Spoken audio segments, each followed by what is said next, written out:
way, and Oh, we don't want it to be too forced. But yeah, as I was saying, yeah. like where we were was like proper hot, like kill you hot. Yeah. Yeah. So I've heard the other podcast, Nathan. Mm. Well, so Um, you're so you know what to expect then. yeah, I do remember you talking about why you don't edit, and that how the mistakes are a tremendous part of this podcast. So, and then I get an invite to be your guest. So, am I your biggest mistake?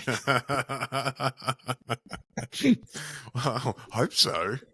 I don't want to I don't want to make smaller mistakes as I go on. I want to make my mistakes much more grand and adventurous. Yeah. Um, but, I've made the small mistakes. It's time for big mistakes, right?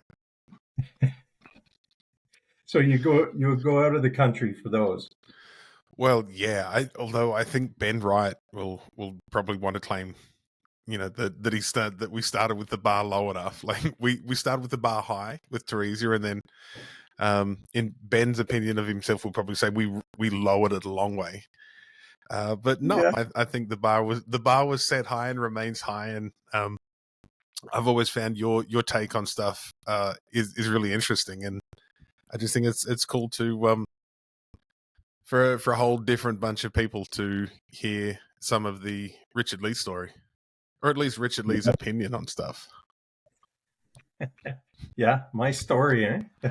Yeah, like like who you would invite for dinner. Like that's the really important question, isn't it? I'm really loving this question. Just meeting people and saying, to strike up conversation. Like, given the choice of anyone in the world, who would you want to invite for dinner? Yeah. So my first thought is, wait, do you think I'm some kind of cannibal? I'm not. I'm not eating anyone.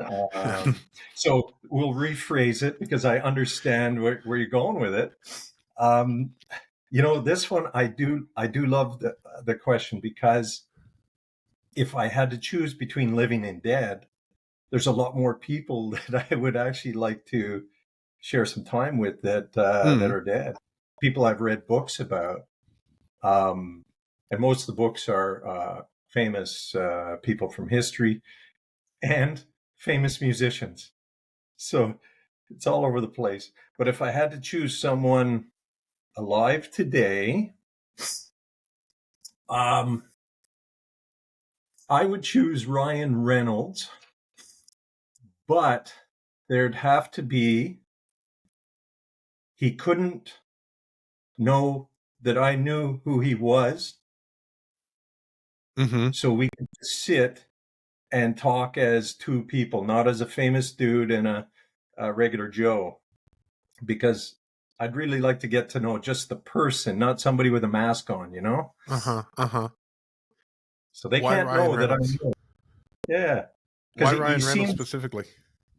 he seems pretty genuine. And Hmm. you hear some good stories about him. He's gone through a lot of mental health. He's a huge advocate, Oh, I and didn't realize. the guy's a true blue Canuck. So Hmm. he's from Vancouver. When did you first start getting into the stuff that Ryan Reynolds was doing? How far back do you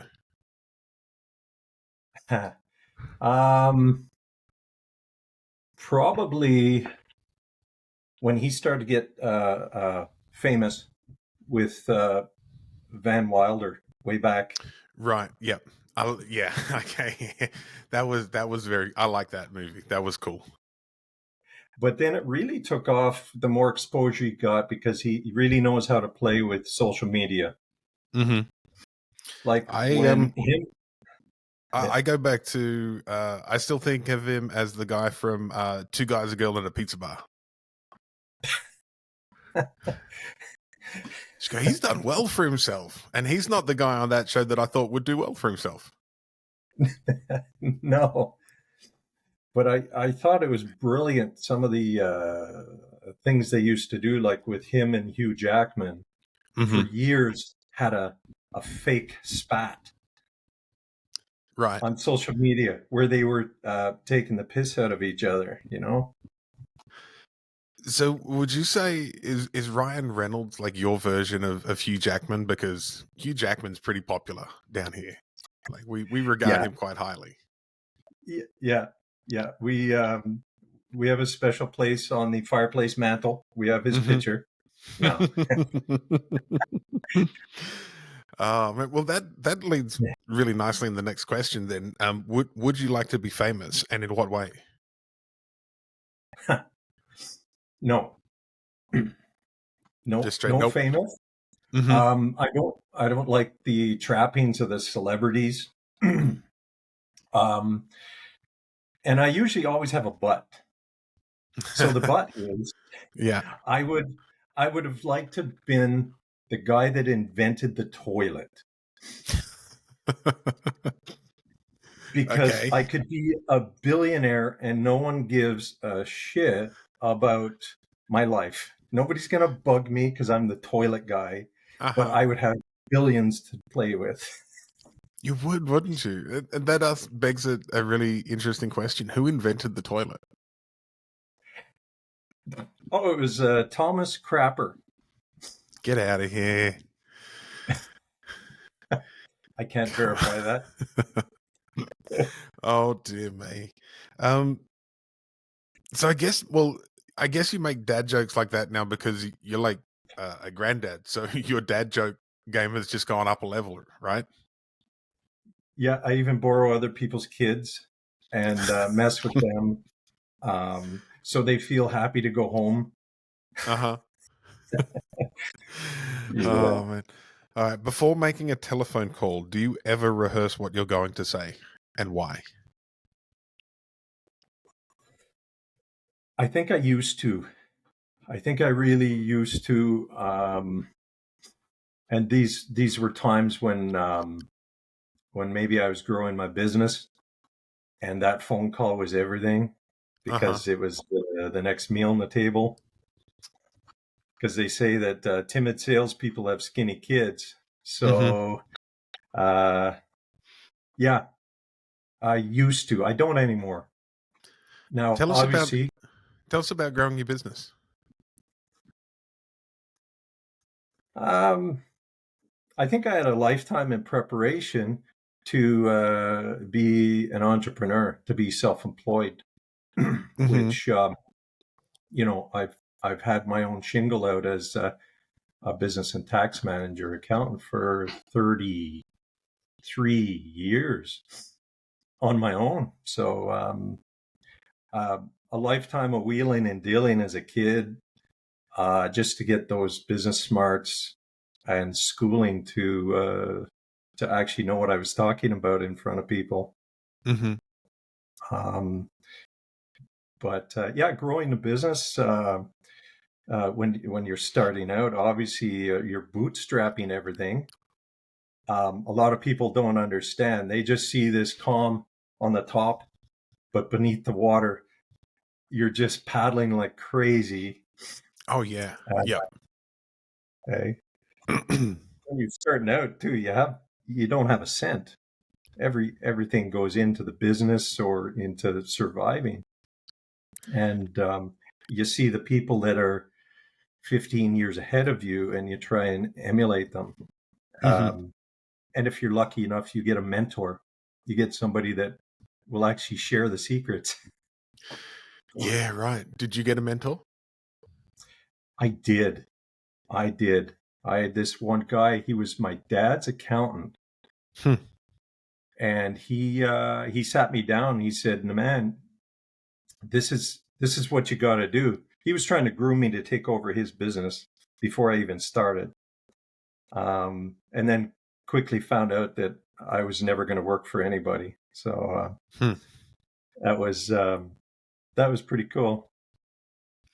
And it took about 3 years for him to finally tell my dad, "Why are you with me? Why are you paying me money? Go to your son; he could do your stuff for free." Yeah. So you've always worked for yourself. You started a business early. Yeah, you bet. When I Yeah. was well as a kid, yeah, as a kid, it was always a go go go. I'd watch my dad and his friends. They always had side hustles, Mm-hmm. and that was my way. Money was my way to get freedom. Okay. My, yeah, and it was my way to get, um, let's say, a lot of the other kids I used to play sports with, and I played high levels of sports. Mm-hmm. Um, but that usually takes a lot of money. So we did without on some things, um, but we never did without on what mattered most in life. I Right. maybe didn't have the newest hockey equipment, or went to the hockey schools that some of the other kids did. Mm-hmm. Uh, but yeah, mom and dad were always there for me. So tell us a little bit more about the hockey, or as an Australian we'd call it, the ice hockey, because we have that other weird hockey down here as well that just looks weird and dumb after seeing a game of hockey. Um, but you've played what most of your life, and at a decent level too, right? I played, well, never went to the show. Obviously you're born in Canada and you're given a hockey stick, Right. and you have to learn to either cross check, uh, as you got to be tough. But as a small, skinny kid, you got to learn to be quick. So anyway, yeah, hockey since I could walk, or before I could walk, and my dad used to coach teams. Mm-hmm. He coached for like 20 years. He volunteered, and I was always exposed to the locker room. That men's environment, and the with locker rooms comes, it's a good education in thickening of the skin, Hmm. because the amount of mental training that goes into just being a team player. Because if you've got the right dressing room, you can go to high levels, Mm-hmm.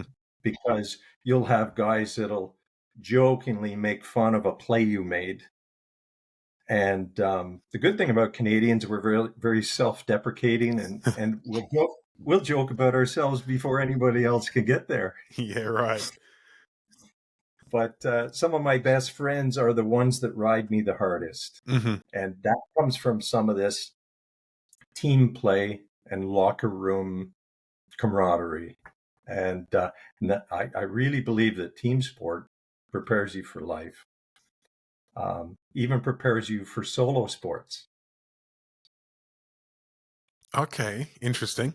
How, that I'd like to hear. How do you go for there? Like I get the life analogy. I think a lot of people would back you up. But I'd love to hear thoughts on the solo sport one, because that's where it can get a little bit controversial for some people. Yeah. Well, I've seen a lot of people in the team sport, and as you're in a higher level, the competitiveness is there. And I don't care what sport it is. You always have the top dogs, and then the Mm-hmm. people that have less skill but outwork those more skilled players. Yep. They've got the heart. Those are the players I love, and I coached for 25 years. And those players you can work with. The kids with the skill are lazy. They Quite and they often. Yeah. Yeah, they just let it go. Um, but in playing hockey, I've seen lots of my friends would leave the team environment. They've learned how to work hard to get at that level, and they know what it's like to win and lose with the support of the rest of the team.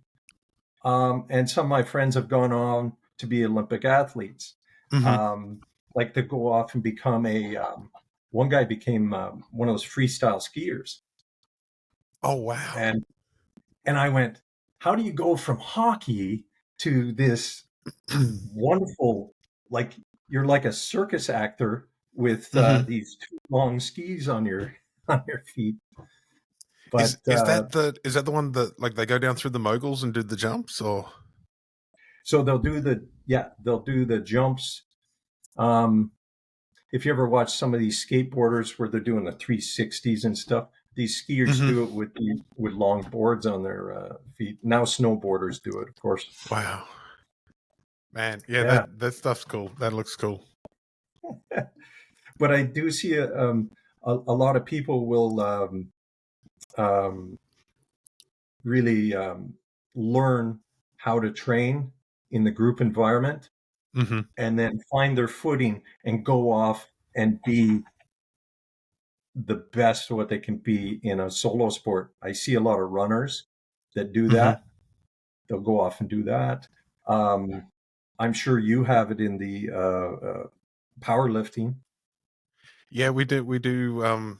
There's a number of people that have switched over from football or in this country rugby and had pretty stellar powerlifting careers. Really? Yeah. Wow. Um, yeah, I think for well, we used to joke in powerlifting that for those of us that came from field sports and came into powerlifting through that route, it was just because we were kind of good at our original sport, but we were really good at training for our sport. And so we just found the sport that was training for our first sport. So we'd already been doing it for a long time before we started. And Um, did you play footy or something? yeah, I played rugby union was my sport. I played baseball in the That's summer and then rugby union in the winter. So I was a prop. I was one of those knuckleheads at the front that was meeting the other eight guys head on, and I loved it. I was good at it.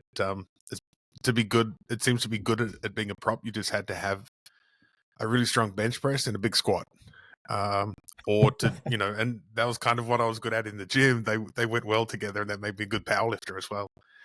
But man, I loved rugby, and rugby really did set me up for a really good powerlifting career, mostly because of the ability to tolerate pain for long periods of time.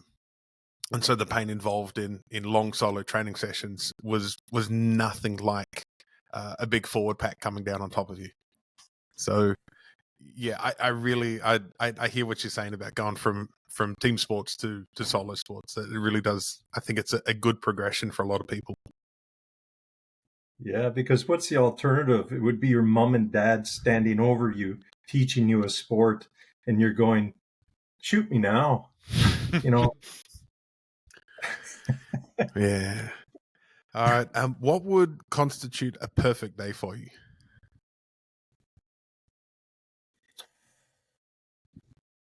okay.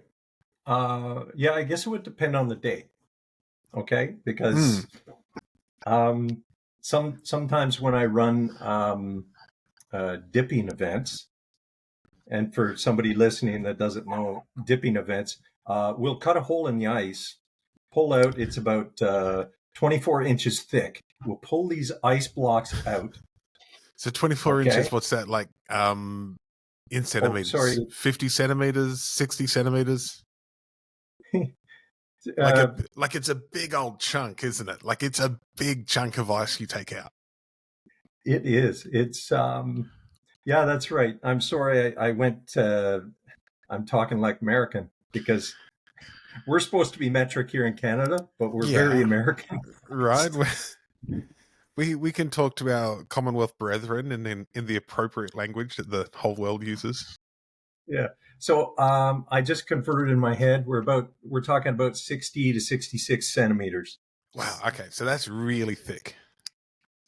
Yeah. So if I've got a chainsaw, the chainsaw can't cut through that Hmm. with a standard size chain bar. Wow. And so, Yeah. how big are the holes that you cut in the ice? So we'll go as small as a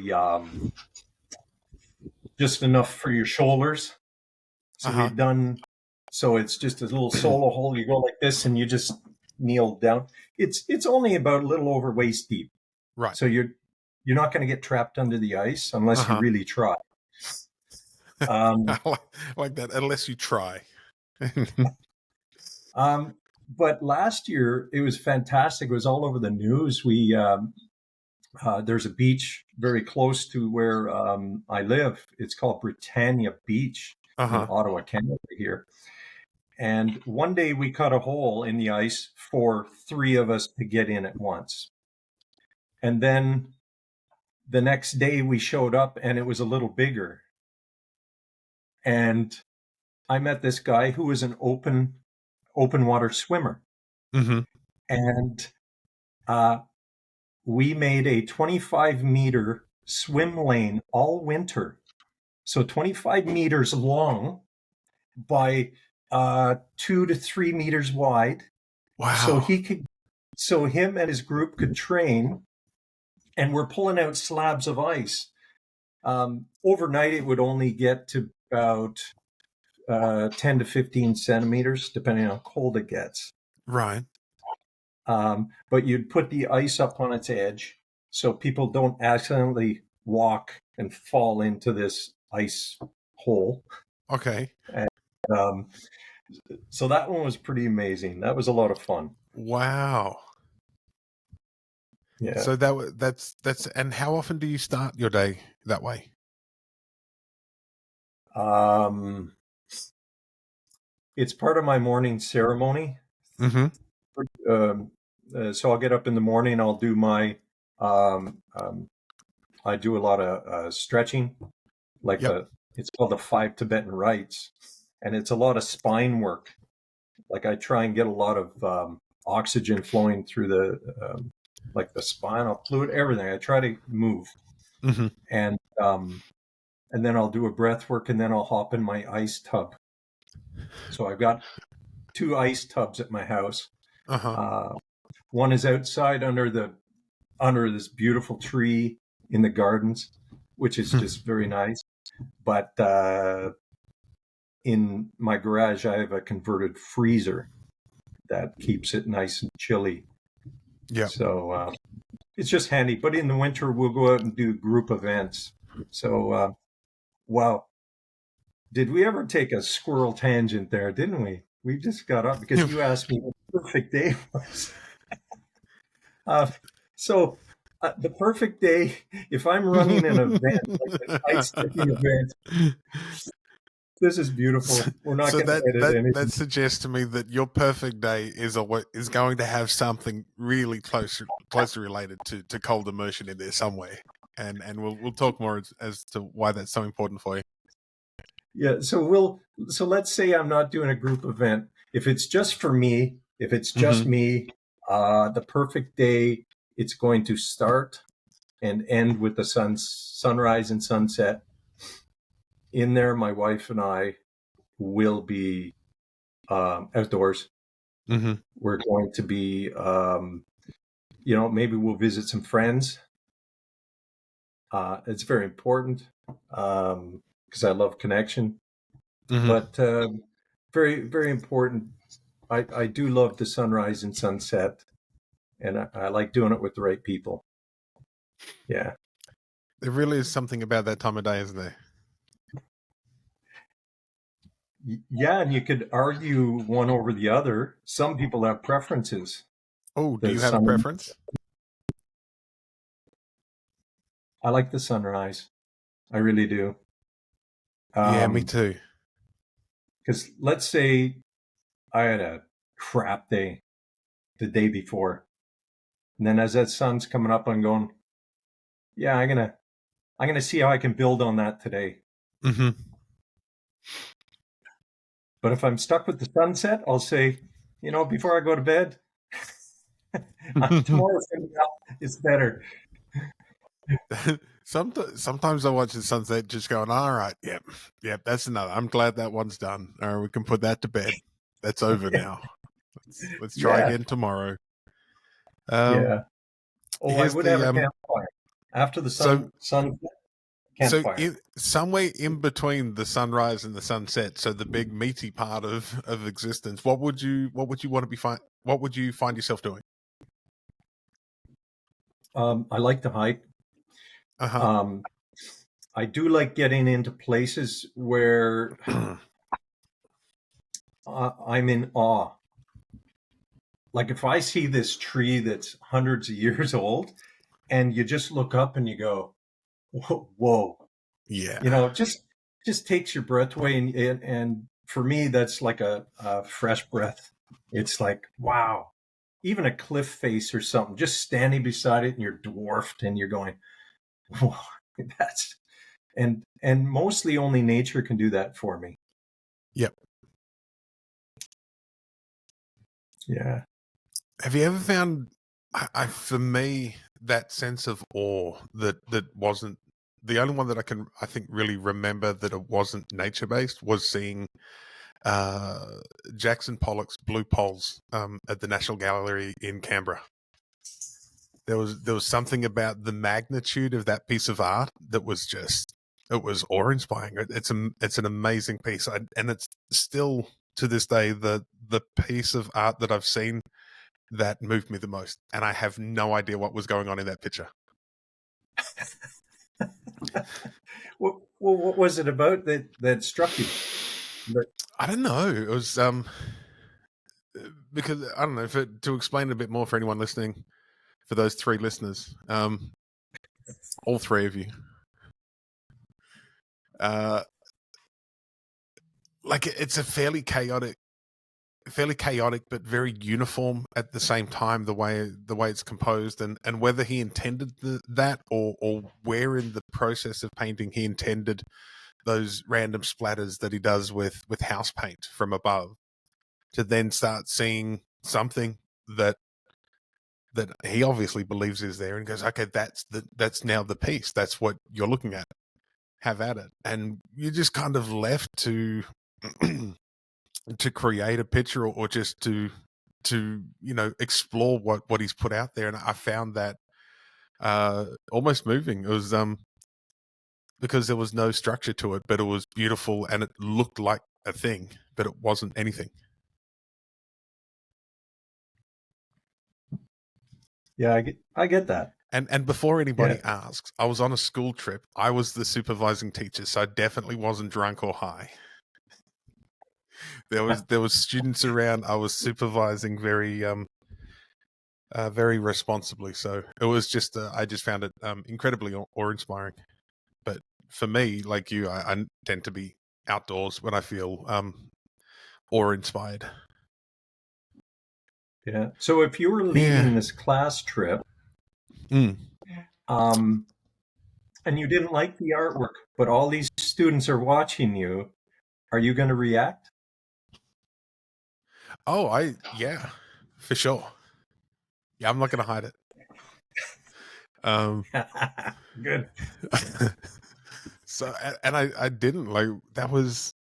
Yeah, that was the student counselors from Karratha High School. It was a great trip, and one of the ways we got so much done over there is there was some kind of arrangement that if you went and saw your local member once while you're in Canberra, the federal government would subsidize X amount off the trip, and then if you went to a certain amount of places that had the word national in front of it, you got more subsidies on the trip. So I said, I like a cheap trip. So we just found everything that had national at the front of it, entries free for students, and you got a subsidy from the government for going there. So we saw the National Science Museum, the National Art Gallery, the National everything. It was a really fun trip. Um, but the kids, they knew me pretty well, and so one of the things that I've always maintained is I'm always going to give an honest reaction, because I don't like that pretension that sometimes exists within the art world of having to justify liking something just because other people have liked it. I think the beauty of art is that someone can walk up to a work that most people find engaging and beautiful and whatever, and just not engage with it, because it's not just about that art. It's about your relationship to it, its relationship to you in time, and all those sort of things. And sometimes you can just look at something and just go, "Nah, I don't like it." In Ottawa, we have a national gallery as well, and we had a display. This was probably about 25 years ago, and it was just one of those moments where you shake your head. It was It was a dress made out of meat. Okay. And Like the really, one the to Gaga this day, wore, I or got nothing because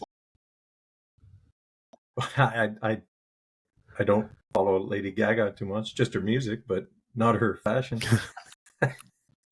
yeah, I think she wore a meat dress to No, it was something, to some gala one time. unbelievable. Yeah, Oh, I just oh kind of yeah, shake my I head thought it at was that, going, hilarious. okay,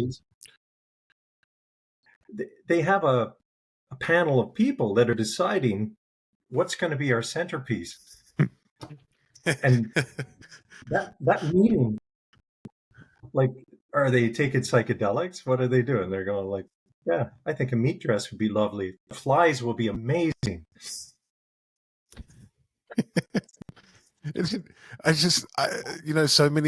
so many major decisions in the world, I think, have been made by committee, and you think nobody on that committee dissented.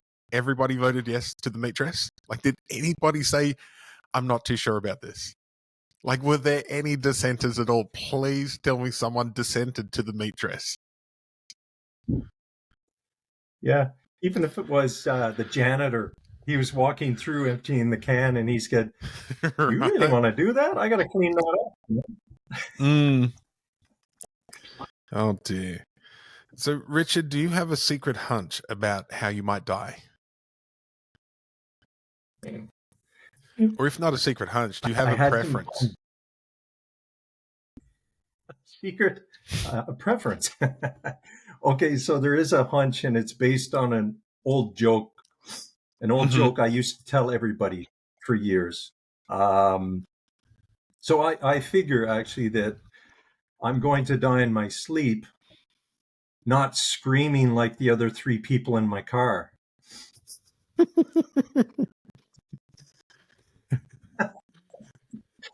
Oh dear.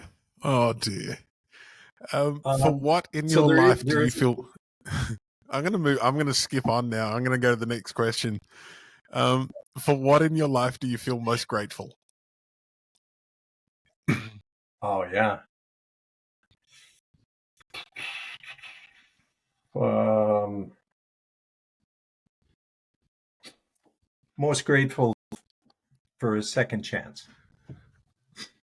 Very grateful every morning that I'm here, and even more grateful that at the time when I had my brain injury, as you know, Nathan, it was pretty tough, but I had someone uh, that could carry the load, someone Hmm. that someone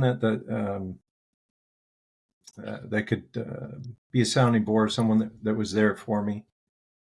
Very grateful for my wife Val. She was amazing, and you might be able to attest to this, but um, we both have amazing wives that didn't have brain, but they had to live with brain injuries Yeah. um, Yeah. because of what we were going through. Yeah, very grateful for my wife, and the chance I have now to be able to learn and teach Hmm. others about it. Yeah. So, what are you teaching now? Um, ever since I found ice dipping as a tool, Hmm. I went down a rabbit hole. I probably got 5,000 hours of training and research of not only cold. There's very little data and science to back up anything anyone says about the cold. Like 5%. There's 5% of science, Hmm. if I had to give it a number, and the rest is anecdotal and opinion. Yep. Um, the science is coming. The science will be there, but there's no money for the research. And what was the question? What was it? For what in life do you Oh, feel most grateful? yeah, yeah. So you had Yeah. asked me what I'm teaching. So Oh yeah, what are you teaching after about the based on that? That's right. Yep. yeah, yeah. So I am teaching a lot of people the use of breath work Uh huh. um, to change. Um, really, the breath work is like a steering wheel to your nervous system, and a lot of people are stuck up here. They're always in panic mode, Hmm. and I think that the less that people breathe, the longer they're going to live. Really, um, you're in a calmer, more neutral state, uh, able to control situations. And this is where the cold comes in too, because um, I know you've cold dipped for years way before I started, Mm. and that feeling you get when you get out of a cold bath, like for the whole day, like somebody could smash your car and you're going to look and you're going to go, oh well, Yeah, you just feel better, right? yeah, yeah. Yeah, There's not too many challenges to take on. I went through high school swimming in the school pool in the mornings, the morning training, um, non-heated pool, outdoor pool. So I was really accustomed to that shock, and it's funny. I'm not sure if you have the same experience, but with the cold, that every time you jump in really cold water, people go, "Does it get better?" I go, "No, it's still cold. It's really cold." there's there's that moment that is completely uncontrollable of when you hit cold water and you go, no, that's really cold. That's a shock.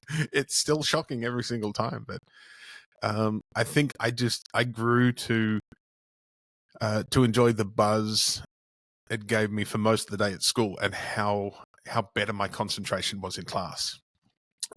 Wasn't for about another 15, 20 years that I started doing that really intentionally, but I just liked being cold, and liked what it meant. And then I think both of us found how beneficial it was, post brain injury, for managing symptoms and for doing a whole lot more. Yeah, absolutely. The symptoms are um, gone while I'm Hmm. dipping, and allows me to free up time to just fix my coconut here. Yeah. So let's move on to the next question, or let's skip a couple of questions and go. It says take 4 minutes and tell your life story in as much detail as possible. But I thought for you, would it be possible for you to tell your brain injury story however you like to tell your brain injury story now? Because I know for me, my story's changed about a million times, and what I talk about keeps on changing about it. So, but if you don't want to, that's up to you as well. You know what? I'd love to, and like I'm pretty private, um, but up until I started recovering from the brain injury itself, I'll I'll talk to anybody Hmm. because it's amazing when you share personal things how many people actually um, it resonates with because oh that happened to me, or I have an uncle, or my kid had this brain injury and that's how they reacted, and how'd you recover. Mm. So 7 years ago you and I aren't having this conversation. There's no need for the conversation, and I would Hmm. just keep whatever was happening in my life bottled up.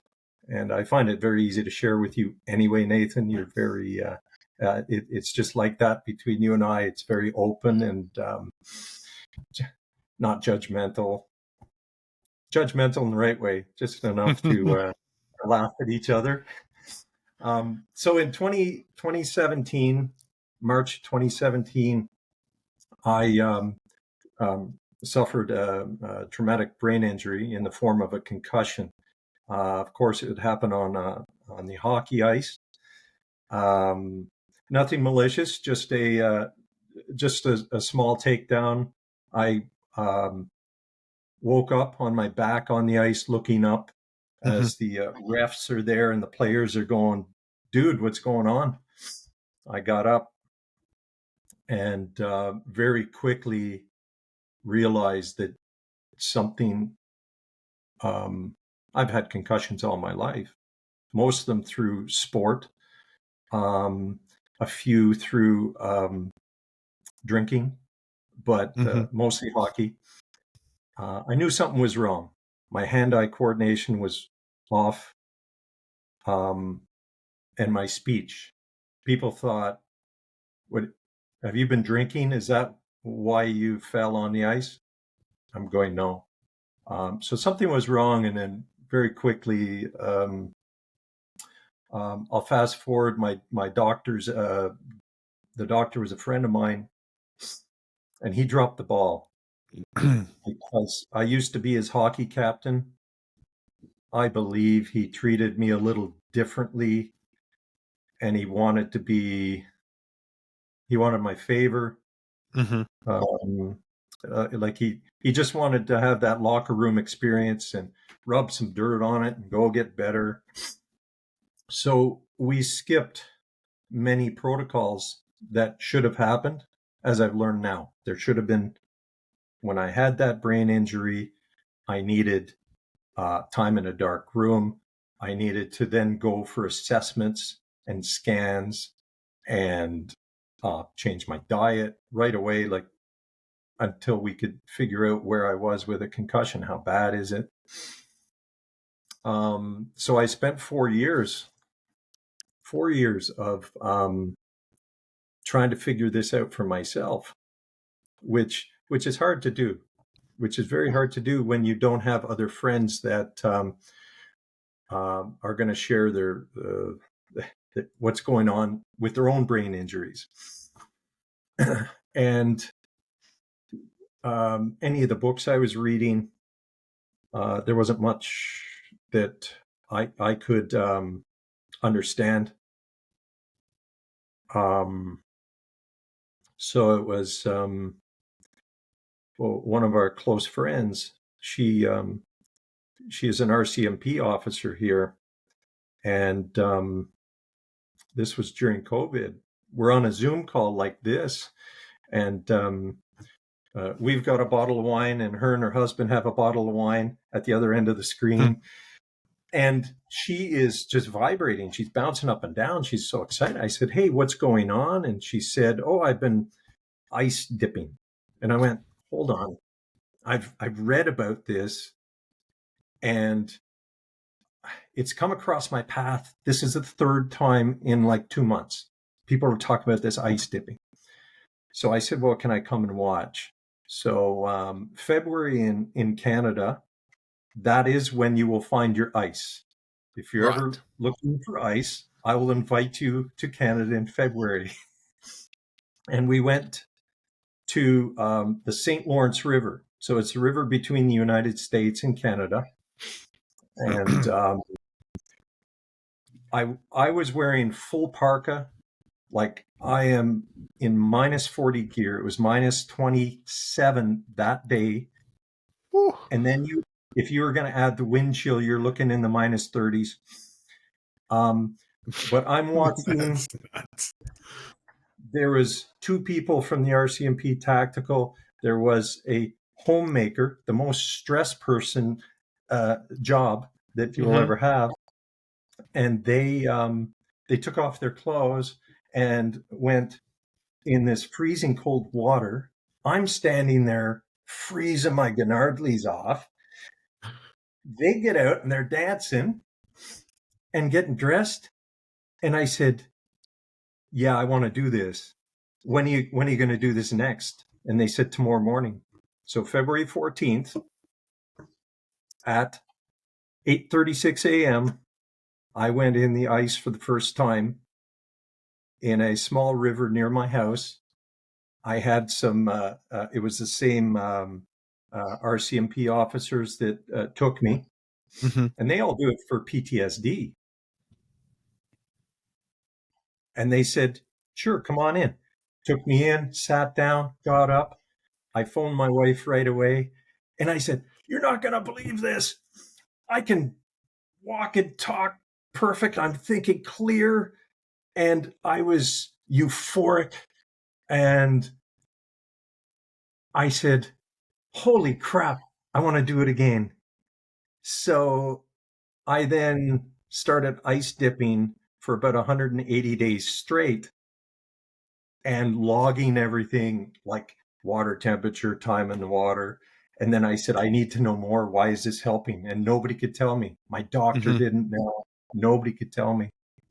And so I started taking workshops and started taking courses and then getting certifications as I was going. I wanted to understand why it had the effect um, that it did.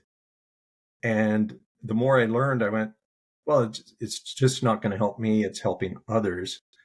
Um, but as I was able to get those symptoms gone, I was able to get to the real problem of trying to recover some neuroplasticity and trying to get the neurons firing properly. Hmm. And like I've said before, I put my story in a book before, and I said the ice dipping did not fix my brain injury, but it really took the symptoms down a notch. So I could then focus on, oh yeah, I'm going to change the diet. Oh yeah, oh meditation and breath work. Oh that works. Oh, Hmm. I'll try this. But I was always looking at everything around me as a buffet. I would try different things. I might not like everything, and yeah, I'm not going to have that next time. I'm going to focus here, and that'll fix me. So that was so it's Hmm. 4 years now, and in my office, um, after the injury, I would be hard pressed to work an hour, um, where I was working 10 to 18 hours a day.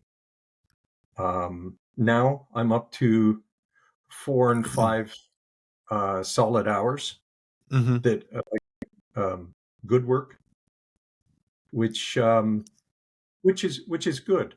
And I've got a lot of tools. If I get tired, I step away from my desk and I just I do something to get back into a flow state.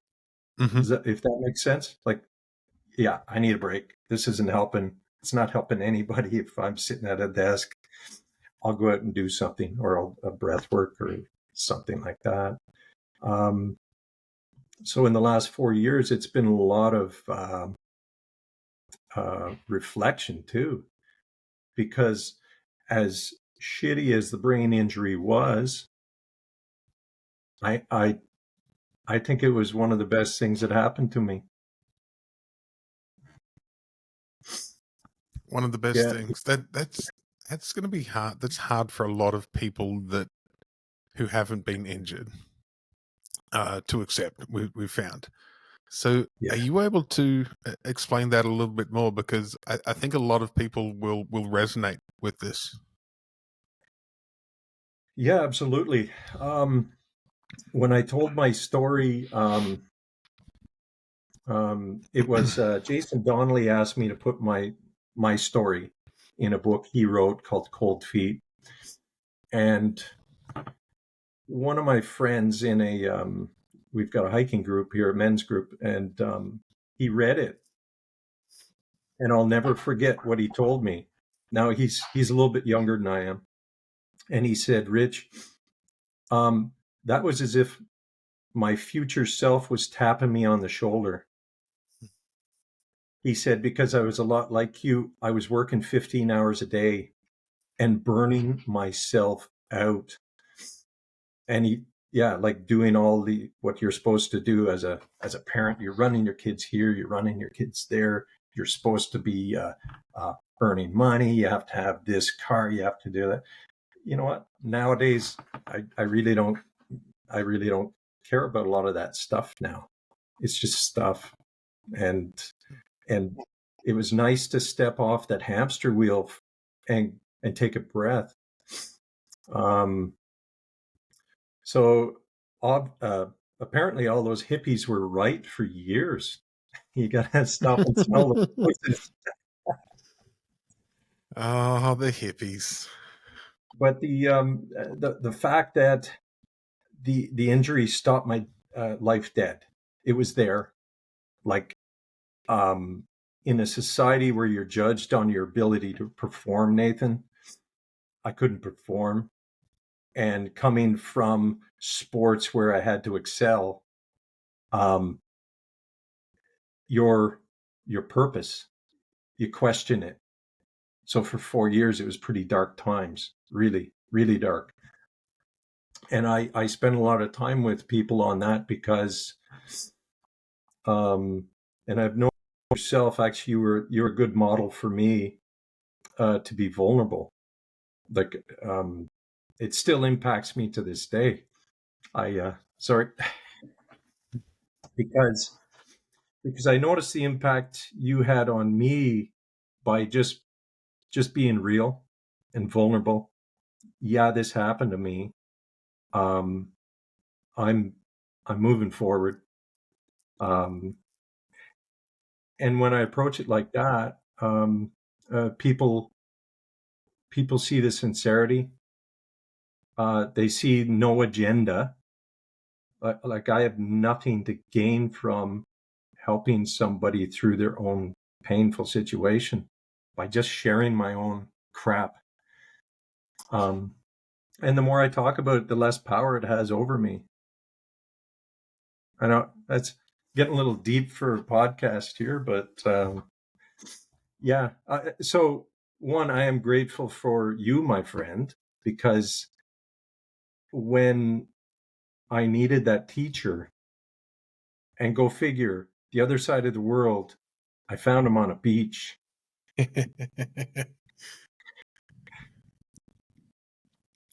Yeah. You were the first person I met. Oh, for real? I didn't realize that. Yeah, we showed up for to dip in the in Scarborough. Up at Uh, Hillary's that I oh think I yeah, at first met you, Hillary's. yeah. Yeah, because I always thought I was the first one that arrived at events, and there was this big fella standing there going, "Hi." And, Yeah, I had such a long drive to get there in the morning, and my worst fear in the world still at that point was being late for anything. So I was constantly 15 minutes early to everything that I went to. Um yeah, so oh I'm right, so yeah, glad. we met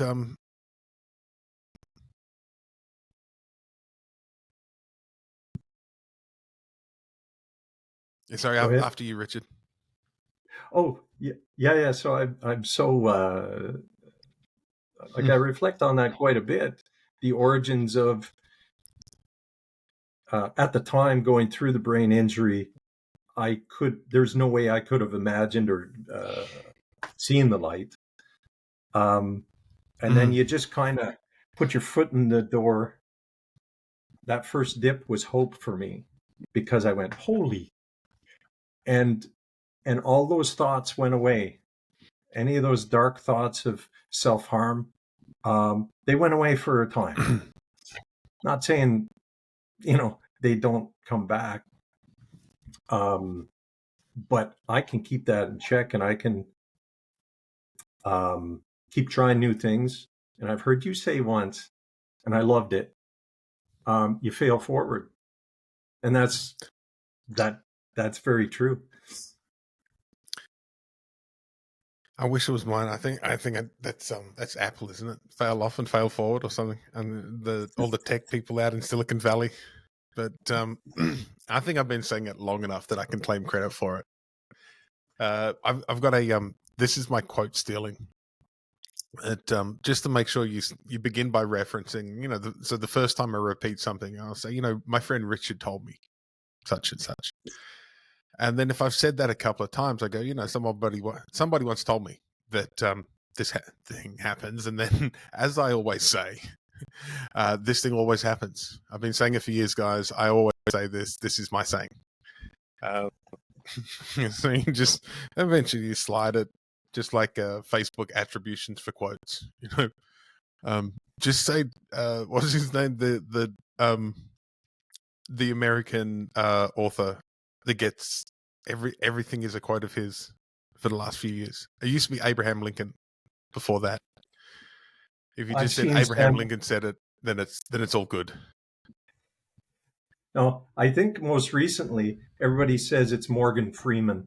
Morgan There's a Freeman. picture of It Morgan was Freeman, that's it. It was and then Mark Twain for a while, wasn't it? yeah, Samuel Clemens.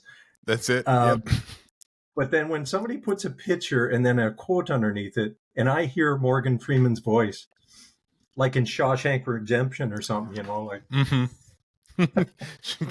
Oh, it must be true. Like you could sell me just about anything if you did that. Oh man, if you could wake up tomorrow having gained any one quality or ability, what would it be?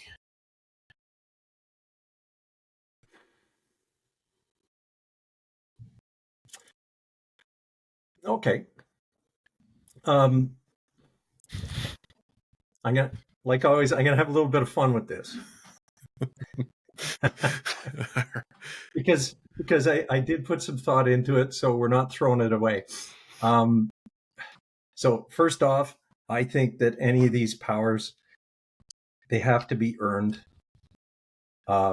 It's like a skill, Mm-hmm. because if you just wake up and get it, do you appreciate it, and are you going to use it the way it should be used? I've seen enough movies to see that's where the villains come from, right? Um, so growing up, I always thought, I used to run track, so I always thought that having super speed, so a picture of the Flash, Mm-hmm. okay? So I thought that that's what I would answer you. But then I said, well, no, because that would really suck for masturbation and sex. So I, I don't want that. So how about I go with, I can go anywhere and I know the language. Oh I can wow. go, and it's like I got a universal translator, almost Star Trek, but I can understand anyone. Would you want it to be anyone or anything? Do you want to talk to the animals too? Like, do we want to extend this out into just mammals in general, or? Jeez, that's almost a telekinesis then. No, you know what? No, no. Because the movies where the dog's mouth is moving and it's talking, they annoy me. I don't like that. Um, You're not a fan of Doctor Dolittle? Now it also led me down a path. Do you remember the movie Groundhog Day? Yes, I rewatched that recently with my youngest daughter. Now, would you think that's a superpower? Hell no, absolutely not. I think that's a curse.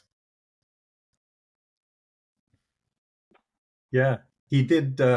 He did get what he wanted at the end, and he learned all kinds of great things. But I figured I'd throw that out there.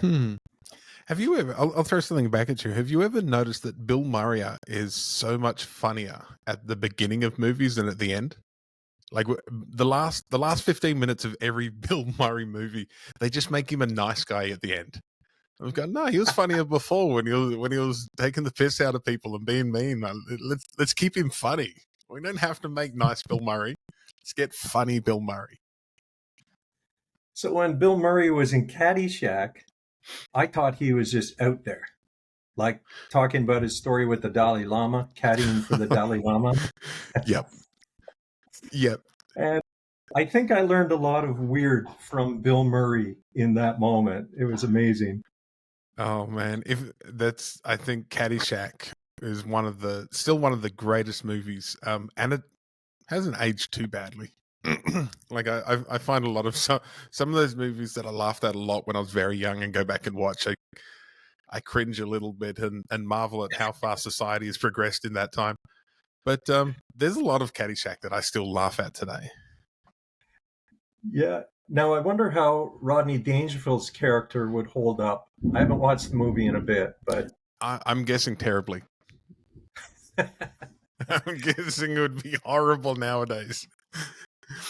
Yeah. Uh, but that's what that was the appeal of Rodney Dangerfield, wasn't he? Just by like that later bit of his career when he was getting a bit older, he just said the most outlandish things just because he wanted to, because he was Rodney Dangerfield and he could. Oh gosh. Now you just reminded me. I went back a little. I watched a couple of roasts lately. So Oh, I watched the okay. Tom Brady roast because I grew up watching them with my parents. The Hmm. old Dean Martin roasts. These are going back.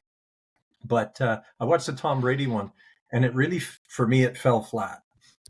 I said, okay, there's some big names on here, but um, it didn't resonate at all with me.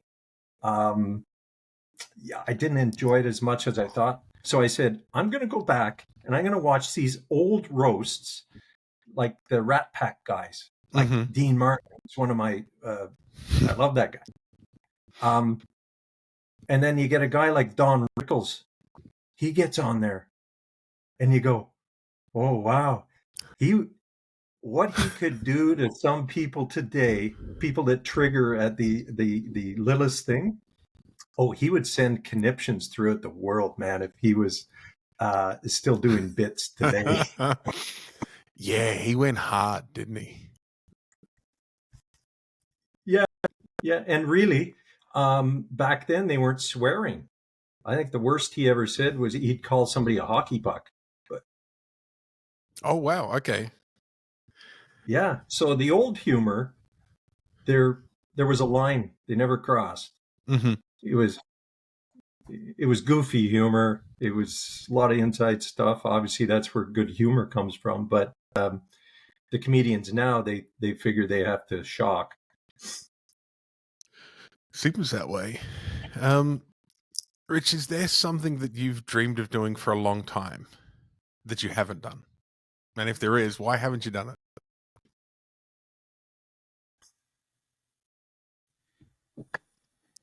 Um, yeah, it? it took a while Might for me have. to say yeah. That's a long pause to say I can't remember what I wrote in my notes. So What's something that uh, you've dreamed of for a long time? Ah, coming up with an answer to this question. It's been a dream for a long time now. yeah, yeah, I had thought about that, and I mentioned earlier I'm kind of private, and ever since I was in college, I kept this list that some people refer to as a bucket list nowadays. Okay, and I don't like that word, so I renamed it. And so my dreams and goals go on one list. The list is called Moments Worth Living. So these are things I want to do before I die. So would this be along the lines of your Yeah, here's some sure. yeah. So I'm slowly getting through this list, and I don't think there's much I won't get done. However, I keep adding things to it, which during my brain injury, I definitely wasn't adding anything to it because there was no future. But now I see a future, and I add to this list. And so there's a few things on here that I'm going to get to, Hmm. and there's some things that I put in there intentionally because it keeps me striving for the next or the best, or it helps me be in the moment. And I'll give you an example. I'll give you two examples so you can understand. So they will never come off this side of my list. They'll always be there. Hmm. So for instance, um, so I've got stuff there. I want to ride in a fighter jet. I would have put that back when Ooh. Top Gun was a movie, the original Top Gun. So I would have put that. Um, so as I'm going to go back, private, whatever. I brought this out the other night, and I showed it to my wife Val for the first time. Hmm. We've been married for over 34 years, and this is the first time she got to read it. How was that? And Her jaw was open. She said, "You want to run with the bulls in Spain?" And I went, "Yeah, maybe not as much anymore. Do they still do that? I don't know." So Surely it's got to be this was one a of those moment. ones. If someone gave you a ticket to Pamplona and said, "Hey, I got a ticket. Do you want to go?" I was like, "Yeah, of course." Yeah, Why would you say no? Like, like it's yeah, bulls. Why because would you want to do that? it's not like 100% of the people die when they do it. So there's pretty good odds Hey, there. most people don't even get near a bull. You know, Yeah, you yeah. just gotta make sure you don't look like a tourist when you're running, and then you're fine. So here's an example of one of those things that should stay on your list if you're making a list like this. So for me, pull off the perfect practical joke. So you can that's a forever thing, right? There's one in here that I enjoy. Um, Laugh until your cheeks hurt. How close have you got to fulfilling that one? Many times. Many times. Yeah, When was the yeah. most recent? When was the time you can remember? Okay. 2 months ago, Mm-hmm. I was experimenting with psilocybin. So we had a small dose of the magic mushrooms, Mm-hmm. um, and it was just uncontrolled laughter over nothing. It was just laughter for laughter's sake, and it was very contagious. I was in a safe place, Mm-hmm. um, and I have been using this like every 3 months, um, because there's positive effects and connections that I get within my brain. It's not for recreational use, but it was a recreational night for some reason. It was so funny. Yeah, That's cool. That's very cool. yeah. But anyway, What's the? I have many things that I look forward to, Mm, which is very positive, and I don't see my self doing a lot of them alone. that sounds very cool. Very cool. Next question is: what do you value most in a friendship? Trust, yeah, Trust. honesty, trust. Um, I Humor. Those are the top. Those are the ones that really come to my mind right away when I think of people that I could sit with for an extended period of time and not worry Mm-hmm. about anything. Not worried about how I look, how I sound, and things I say. Yeah, I'm going with that. Trust. That's cool. Now, That's cool. What do you value? What is the next one? Is what is your most treasured memory? My daughter found it. My daughter still hasn't listened to this podcast. She's not one of the three people that listen. But she was informed that she rates a mention as my most treasured memory. I remember holding her probably in the first hour after she was born because there was some complications. So Diane was still in surgery. So it was just me and Bronte, and still to this day, like there's nothing. I don't think there's anything in my life that will be as significant or as life changing as that one moment. yeah, it's amazing how powerful when you get that um, child put in your arms, and it's an unconditional love that goes, yeah, you're going to smash the car and I'm going to totally love you later. No, it's in seriousness, treasure memories. I have many with each of my kids. Like when it comes up, I think of them and I tear up and I go, that's lovely. Those are happy memories. I do have one that happened about 10 years ago, and it was my anniversary. So Val and I were having an anniversary, and we at the particular time we were hard pressed for money. We were going through our house had sank, so we had to dump all our money into fixing the house. So it was a 25th wedding anniversary, which some people say is a magic number, a beautiful number. It was. It ended up being a great anniversary. So my treasured memory was after work, I said, "Okay, put on something nice. We're going out." Do you have Baskin and Robbins We in do. Australia? Yep.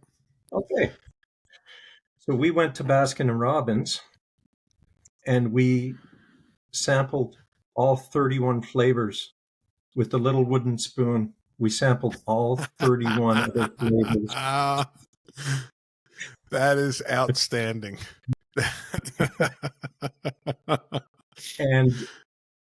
And when we told the girl behind the cash doing this, because she saw the pattern developing.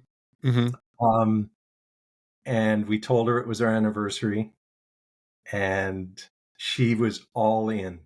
She had other staff look after the other customers because she wanted to be with us, and she led us through all the flavors, and we laughed. We were telling stories, and at the end of it, I gave the girl $20 as a tip. Thanked her very much. My wife and I walked down. There's a waterfall nearby. It's called Hogsback Falls, and we walked down near the base of the falls and just walked along the water's edge, and it was one of my best moments, best memories. I loved it. Yeah. What's your most terrible memory?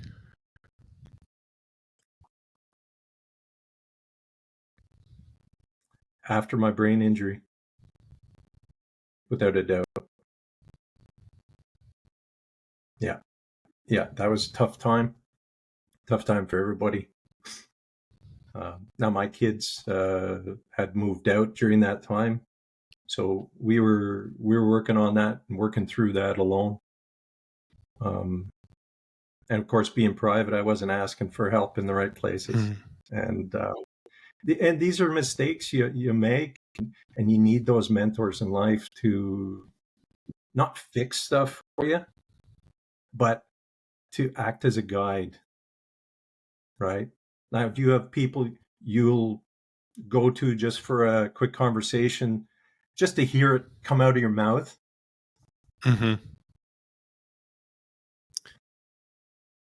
Yeah. I think that's like there's something. What's it? A few of my readings trying to sort of coalesce in my head. There's something about if you think it or if you read something and it stays inside your head, you believe pretty much 100% of that. It's really hard to talk yourself out of that thought when it's just inside your head. I think if you narrate it in your head, it's a little bit easier to disprove the thought. But as soon as I say what I believe out loud, it is so easy to go, oh, no, that's rubbish. I don't believe that at all. That's nonsense. But finding those people where you have the level of trust that you can say the really dumb thing in front of them. They don't have, and you're right, they don't have to say anything. They're just there as a sounding board to let you say the really stupid thing that rattling around inside your skull, just so you can hear it back to you. And you go, oh, when I hear it, it sounds dumb. But when I think it, there's so many things that sound really logical and sensible. But almost always when I hear the dumb thing, it's really easy to identify. So that having a mentor and having that vulnerability to talk about those struggles, I think is Well, not necessarily to talk about the struggle, but to talk about your plan to dealing with the struggle, just to keep you on the straight and narrow. I think that's where guys are really good, because we are a bit more focused on the solution now, aren't we? And so if you go to a bunch of guys, hey, I've got this problem, they're going to come up with solutions, which sometimes isn't that helpful. But if you go to them and go, hey, here's my problem, and this is the solution that I'm thinking of, you get 12 experts straight away just going, all right, you're a dickhead, stop it. That's not a good solution. Let's help you out. And I think something changes there. And I think it's, have some really amazing, deep discussions with other men when we approach them from that direction. Yeah, almost scary. As you're talking about that, I'm picturing scenarios. Now, in Australia, you call them bogans. Okay, we have rednecks here. Rednecks, yeah. Yeah, we have rednecks, and that's kind of my people, okay? God's favorite people. Where we would be tailgating at an NFL game, getting blasted, or around a campfire, and all these ideas that you think are great. So when you talk about advice, and I'm picturing my dumbass friends coming up with these loony ideas, they're all hold my beer moments. So, but I do understand where you're coming from, because there are certain people that you can say certain things to, on different levels. Like, you're not going to the guy that serves you coffee and asking him what he'd do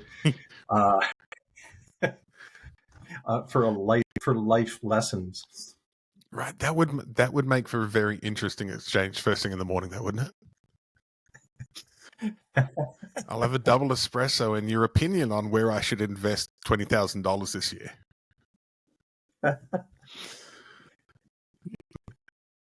Yeah, I do. Oh, dear me. I am very fortunate. I have many friends that I consider the highest caliber, and I trust. And then there's acquaintances that they're still being vetted. People on the periphery that I'm going to share a little bit with, but yeah, we're not going to the deepest, darkest places. You're not there. You're not a card carrying member yet. Yeah, that's. If you knew in a year that you would die suddenly, would you change anything at all about the way you're living now?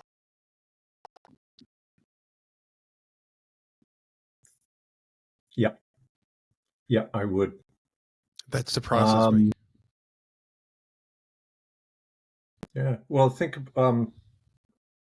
I have thought about this many times, because my dad died suddenly, and well, he was in a coma first, and then he died. But he was he was in a coma for 66 days. So if I had a year and I am coherent and moving, that's how I'm picturing this scenario playing out.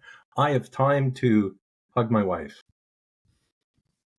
I have time to get my things in order and tie up loose ends, so others don't have to do it. So this one here was very, it hit hard when I was thinking about it from the other side. Oh, if you have 12 months. Well, if I was hit by a bus tomorrow, that's a lot of work for people to clean up my accidental mess. So I like the idea of having the 12 months, and I am also going to have fun with this. Of course. So picture Wile E. Coyote. He's making these inventions. I could be a test pilot in one of his inventions. Oh, dear. I would plan some amazing send-offs. Like, we'd have a very good send-off. and I'd have a Viking funeral. A Viking funeral. That reminds me, there is a word in the Swedes have a word, just a single word, for the decluttering that you do to prepare for the end of life. So it's a very Swedish thing that you get to like 80 or something, and you just start cleaning up your property. You start throwing out stuff. You go through, start deleting files off your computer just to make sure that there's nothing that embarrasses you after you're gone. But you go through and you do a lot of preparation to not be here. And I think it's such a part of a feature of their culture that they have a single word for that, which I think is really cool. Because on the practical side, like I'm kind of the same. I'm like, well, if I've got a year, it means I can get everything sorted out. But then in my head, I thought, does that mean I can't die for a year? Like, can I live consequence free for 12 months? Can I try all those stupid things I've always wanted to try but was too scared? Have I just got a free ticket now for 12 months? And in which case, I'm doing all of them. Yeah, but then that's Groundhog Day all over again, because you're going to start the day over again. And Oh, well done. Well done. Yes, it is. That's good. That is really so good. if it's a Swedish thing, I just went to IKEA all of a sudden as you were talking about that, and I'm going, they probably have an aisle in IKEA just for this end of life cleaning up your life Oh stuff. my gosh, I've Special got bin. to go investigate. I've got to go to IKEA soon and find out like where's the end of life section. I wonder if IKEA, they're so well organized, it's such a great business model. I'm wondering if they do a collection and a recycle of used IKEA furniture from deceased estates. Like if they do that, that's for me that would be next level. Yeah, I'm going to say no because they don't know what to do with assembled furniture. This is true. This is true. Let's push on, shall we? What does friendship mean to you? Before you said that you value trust most in a friendship. So what does friendship mean to you?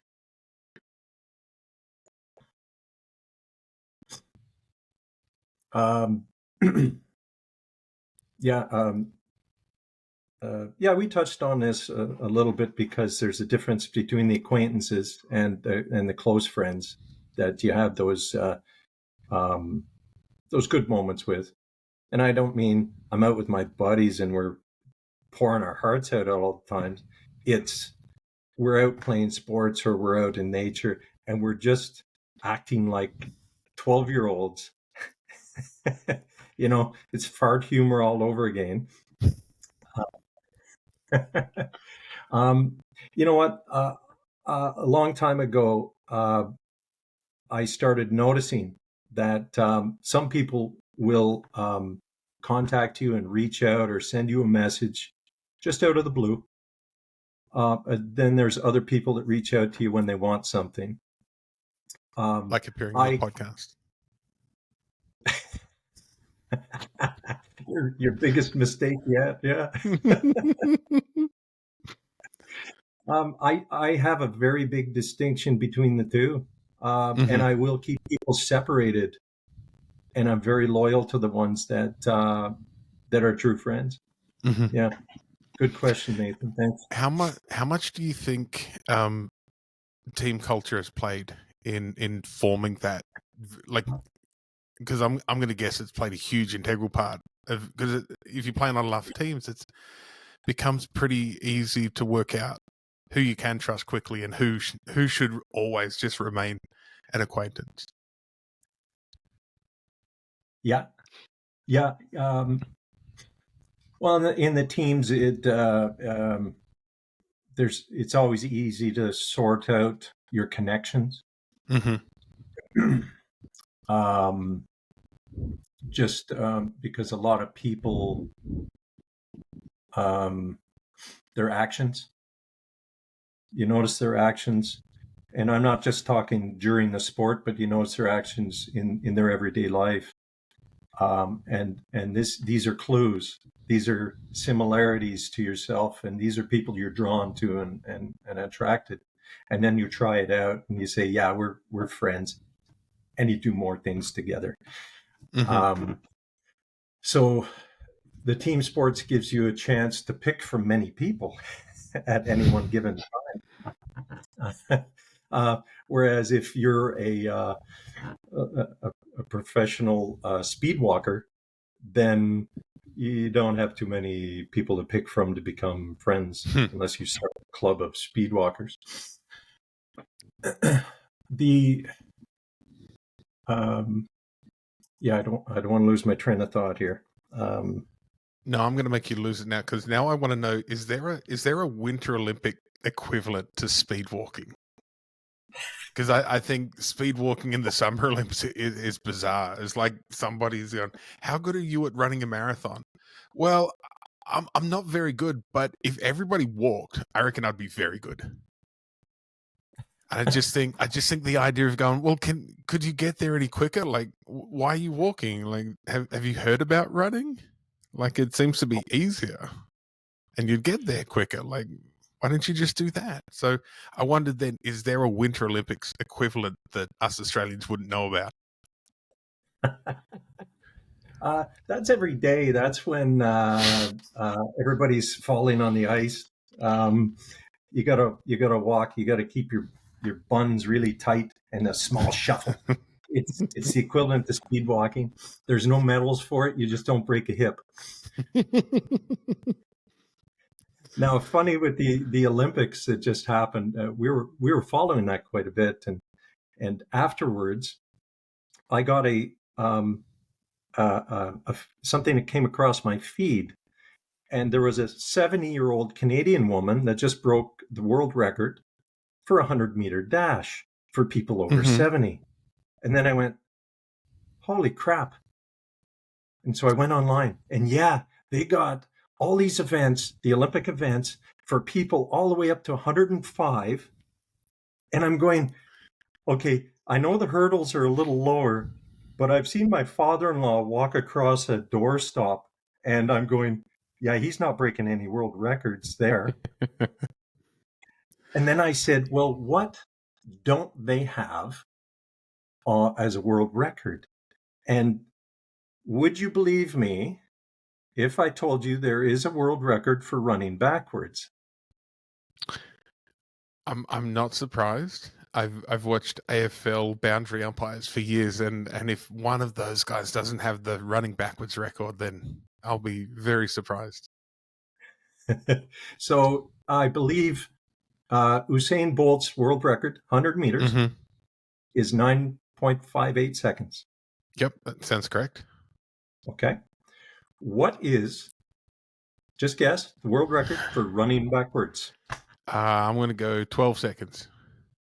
Holy crap, you're very close. It was 12.7 12.7 seconds. Wow, okay. That's jetting. That is so fast. Yeah. Man, So good for him. Yeah, wow. I wonder how you get in. Like, how do you know that you're good at running backwards really fast? Like, when does that become a skill that you then go, you know what, I'm going to commit to training this. I'm going to, Well, that's the skinny kid on the rugby team running away from all the big guys, and he's running backwards, taunting them. And he said, "I'm very good at this." Yes, this could be. All right, I'm just looking at the time. I did promise 90 minutes. We're going to go over that, but we've done pretty well. So I'm going to skip forward a few questions and make it a little bit more open ended. For anybody listening to this that wants to kind of get to know you, what's something really important that we need to know about you, or something important you want the world to know?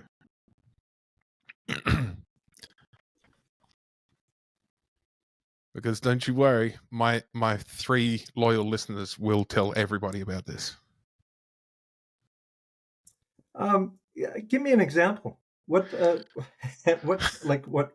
would you say? For me, it's important. I think anybody engaging with me or right from the get go, it's really important to know that I'm not scary, or it's important to know that I'm probably joking. if you think I'm serious, I'm probably not. Like, it's really important to know that sometimes I'll hold the non-smile a little bit longer than what most people finding comfortable. So it's important to know early on, I'm probably not being mean. I'm just being funny. Yeah, I love that. I love that because that So reminds it's me of a important to know time. that I'm hilarious. I think that's the underline. We'll put an underline on it. It's really important that everyone knows that I'm bloody funny. And if you're Remember? not Do you laughing, you're remember? just not getting the joke.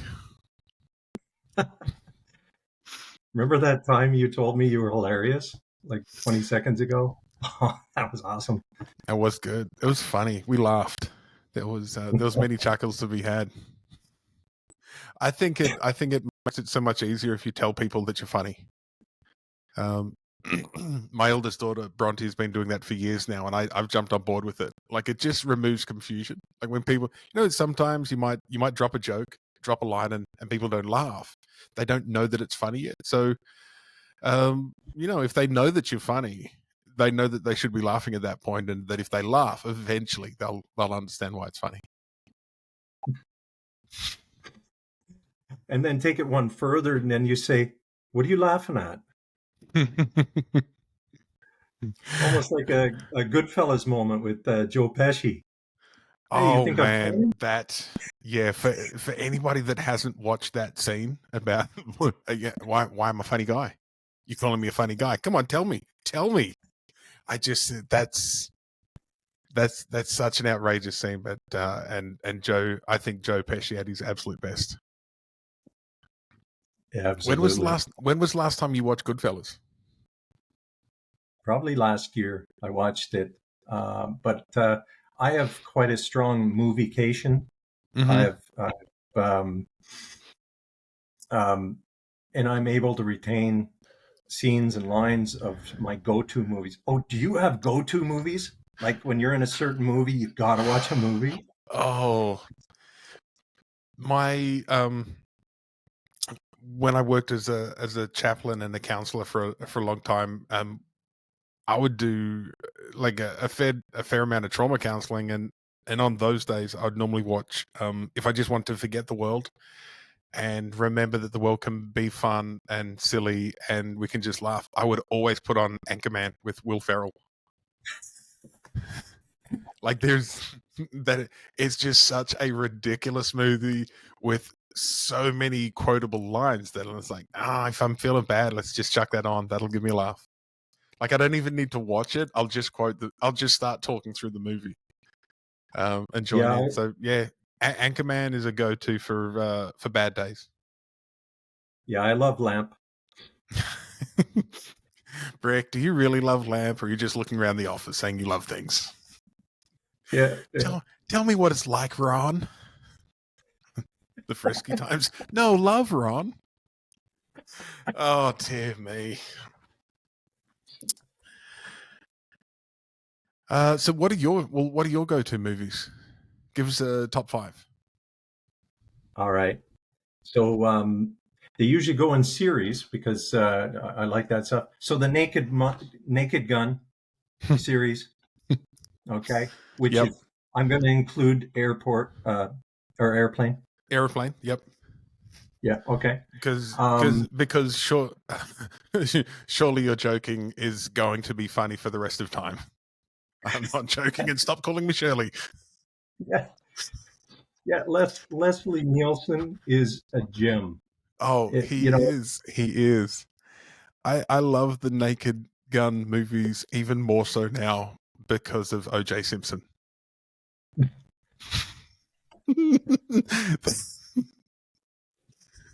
Trust me, watch 33 and a third again and see if it hits differently this time around. see, we could have just talked about movies on this podcast, and we'd Oh, have. next time But we'll do a movie episode. We'll get you on. yeah, yeah. The obviously Austin Powers movies. Hmm. I've got those. I'm a big Mike Myers fan. Um, Like, and then for my when you say you're a big Mike Myers fan, give me an out of 10 rating for the Love Guru. Nope.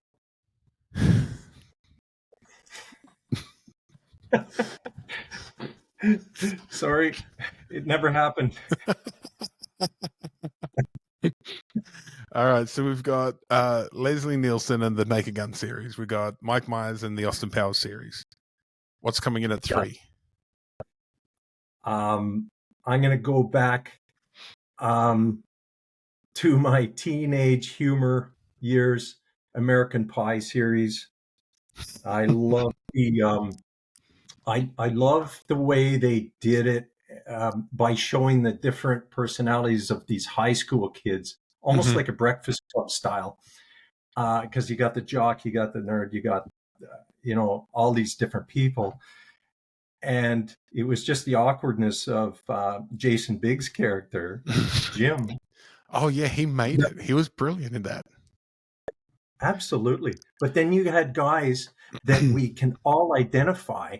It's that Stifler character. He was such a dick. I think every high school in the world had a Stifler. Yeah, yeah, yeah. So, yeah, I enjoyed just there's a lot of play in those movies, great soundtracks too. Mm-hmm. Um, yeah, I do enjoy those. Um, I'll, uh, I'll watch the How I Met Your Mother series. Oh, have you ever that? Oh, okay. That I'm gonna put it out there. I loved that whole series. I got right into it. We watched every episode, and then I watched the finale, and I got angry. And I've never watched a repeat episode in my life because the lazy writing at the end angered me so much that I refused to watch any repeat episodes, even though I thought it was one of the funny shows on TV when it was on. So you don't think that was planned? Like years in advance, that ending? No, no, I didn't think it was planned at all. Because everything they did up until that point, they were planning scenes years in advance that they would use clips for in the future episodes. Yeah, It was it was I thought it brilliant. was great. I thought they did a brilliant job of doing that all the way along, and it was just like they did, as if they didn't quite know how to connect all the pieces right at the end. I thought it was kind of Okay. sloppy writing and just go, oh yeah, by the way, it was like the if you maybe don't remember this, but one of the things that you see in elementary school writing, kids will write these very elaborate stories, and then they get to the end of the time limit, and then they go, oh, and then they died tragically. The end. And it's like, they put all this thought and creativity into it, and then they got, oh no, I've got it's play lunch in like 3 minutes. I got to finish this. Oh yeah, and then like he got a rare disease, died in his mother's arms. The end. Finished. It just felt like that. It felt like the writers have gone, you know what? We're not getting paid after 5 p.m. So all right, let's wrap it up.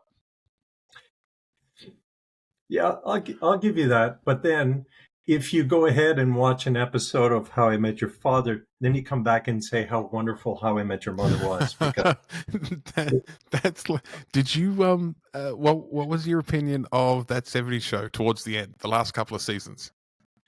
ooh, rough. Yeah, Yeah, it was right? rough to watch. It was real tough watching.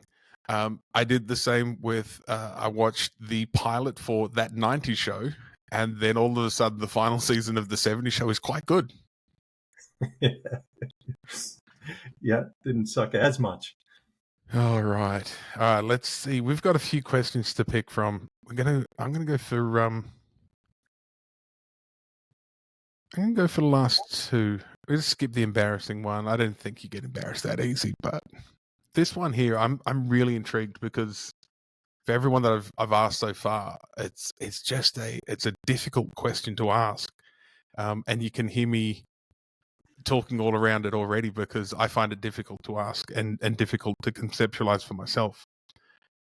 Of all the people in your family, whose death would you find most disturbing?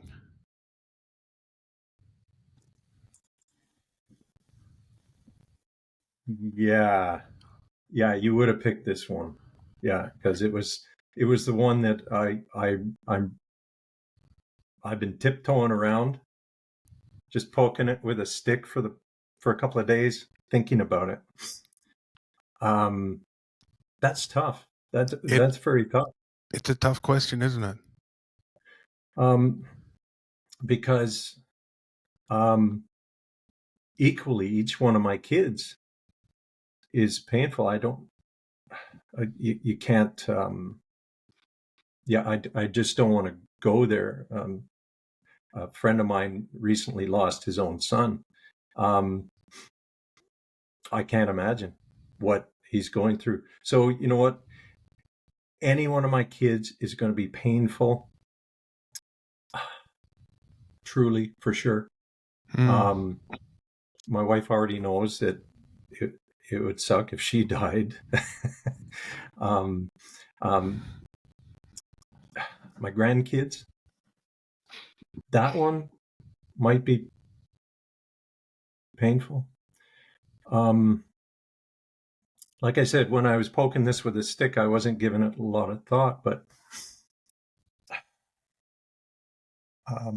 my dog right now, my dog is going to represent a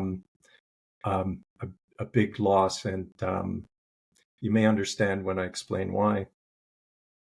We've always had dogs here since the kids were born, and we would stagger getting a new dog every 5 years. So we always had 2 dogs, and it was always easier to train the other dogs. And so all my memories are the kids playing with the dogs. They grew up with these dogs, these wonderful companions. 2 years ago, we lost one of our dogs, Patty, and now our final dog is a lab shepherd. She hasn't much time left, so I've been spending a lot more time with her, and I do reflect on, wow, when she's gone, that represents all my kids' memories, or my memories of my kids growing up. It's their youth. It's our